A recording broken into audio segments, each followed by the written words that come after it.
আসসালামু আলাইকুম এভরিওয়ান, আমি আনিসিন আপনাদের সামনে আবার আসলাম নতুন একটা ভিডিও নিয়ে। তো আজকে আমি চলে আসলাম সেই বালু নদী ব্রিজে। তো এই ব্রিজটার অবস্থা খুব করুণ কাহিনী। তো আমরা এখানে দেখতেছি ব্রিজটার এলিং, এটা উপরের অংশ। তো উপরের অংশ কিন্তু এইরকম অবস্থা, ঠিক আছে। আর নিচের অংশ তো খুব ভয়াবহ, আমরা আপনাদেরকে দেখাবো। আর এখান দিয়ে এইরকম বালুবাহী বোটগুলা চলে যায়। এই বালুবাহী বোটগুলোর কারণেই এইরকম অবস্থা। তো আমরা আপনাদেরকে নিচে দেখাবো, নিচের অংশটা কিরকম আপনাদেরকে দেখাবো। এই যে এটা হলো নিচের অংশ। তো এই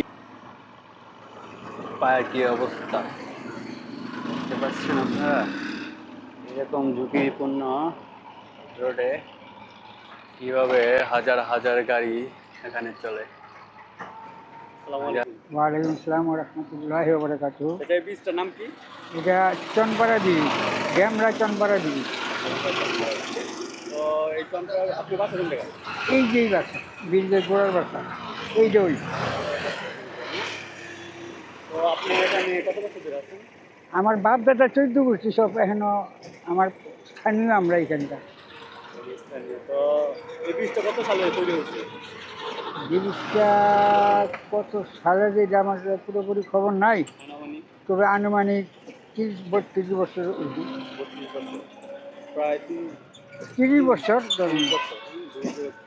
তো এই বীজটার এই 30 বছরে এরকম হাল কি কারণে?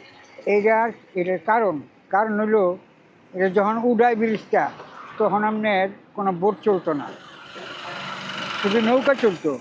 তো এরপরে ব্রিজটা উড়ানোর পরে, ব্রিজটা উড়াইছে মতিন চর্জি। ব্রিজটা উড়ানোর পরে আপনার এই বোট আরম্ভ হইল। এই বোর্ডের বাড়ি এগুলি সব গেছে, এই যে পিলারগুলি গেছে সব বোর্ডের বাড়িয়ে, বুঝছে না? এটা তো আর রাগ দেও কেউ নাই, বোট লোটাই আর লোটাইও ড্রিম করে মারছে। বাড়ি ঘর শুদ্ধ কাছে আমার এই বাড়ি।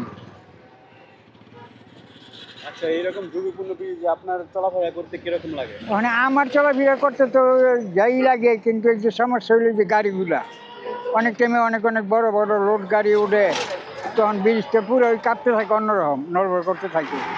তো যে কোনো মুহূর্তে একটা বড় ধরনের দুর্ঘটনা হইতে পারে, বুঝছেন না? তো হাজার হাজার লোক এখান দিয়ে চলাফেরা হ্যাঁ, করে। হাজার হাজার লোক গাড়িও তো সহ আইতেছে, দেখতেছে। শুনি এটা সংস্কার করব, ওখানে সরকার কোনটা করে এটা আল্লাহ করতে পারবে, আর সরকার করতে পারবে। আপনার কি আবদার?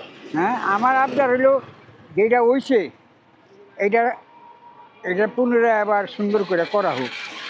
কারণ এখানটা তো বহুত মানুষ চলাচল করে, হাজার হাজার থাকে। এইটা আমাদের কথা। ধন্যবাদ আপনাকে। আসসালামু আলাইকুম। ওয়ালাইকুম আসসালাম। আমার